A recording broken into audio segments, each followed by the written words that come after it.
This is the word that I, Isaiah the son of Amoz, saw concerning Judah and Jerusalem.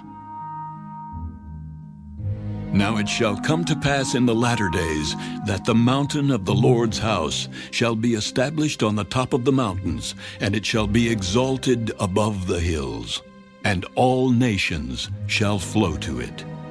Many people shall come and say, Come, and let us go up to the mountain of the Lord, to the house of the God of Jacob. He will teach us his ways, and we shall walk in his paths.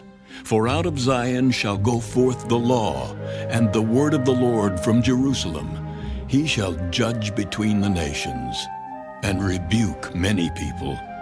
They shall beat their swords into plowshares, and their spears into pruning hooks. Nation shall not lift up sword against nation, neither shall they learn war any more. O house of Jacob, come and let us walk in the light of the Lord.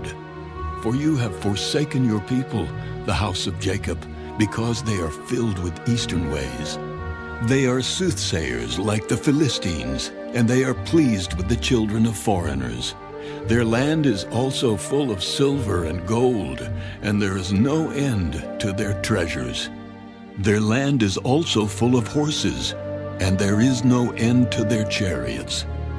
Their land is also full of idols. They worship the work of their own hands, that which their own fingers have made.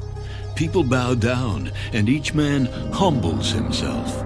Therefore do not forgive them. Enter into the rock, and hide in the dust from the terror of the Lord and the glory of his majesty. The lofty looks of man shall be humbled.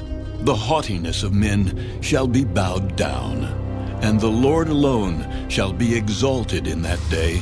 For the day of the Lord of hosts shall come upon everything proud and lofty, upon everything lifted up, and it shall be brought low.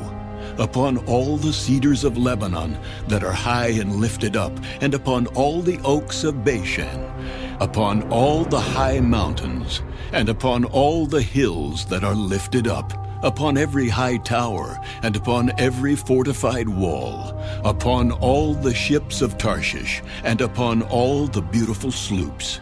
The loftiness of man shall be bowed down, and the haughtiness of men shall be brought low.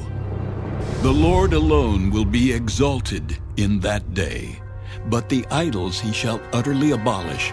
They shall go into the holes of the rocks, and into the caves of the earth, from the terror of the Lord and the glory of his majesty, when he arises to shake the earth mightily. In that day a man will cast away his idols of silver and his idols of gold, which they made, each for himself to worship, to the moles and bats, to go into the clefts of the rocks, and into the crags of the rugged rocks, from the terror of the Lord and the glory of his majesty, when he arises to shake the earth mightily. Sever yourselves from such a man, whose breath is in his nostrils, for of what account is he?